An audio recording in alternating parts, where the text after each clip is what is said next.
Hi, to scan QR codes on your POCO X7, first thing first, we need to open Camera app. And now make sure you are in a photo mode and take a look at the upper panel. Here you should see the square icon, which is actually Google Lens. So you can tap it, and after that, if you are using it for the first time, you need to allow some permissions, and then you would see this display.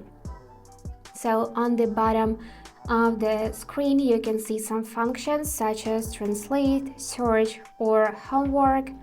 We are gonna use search for this video.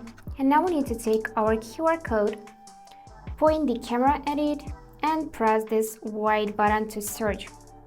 And now we got similar results in Google and also this link. We can tap this link and check the content of this QR code.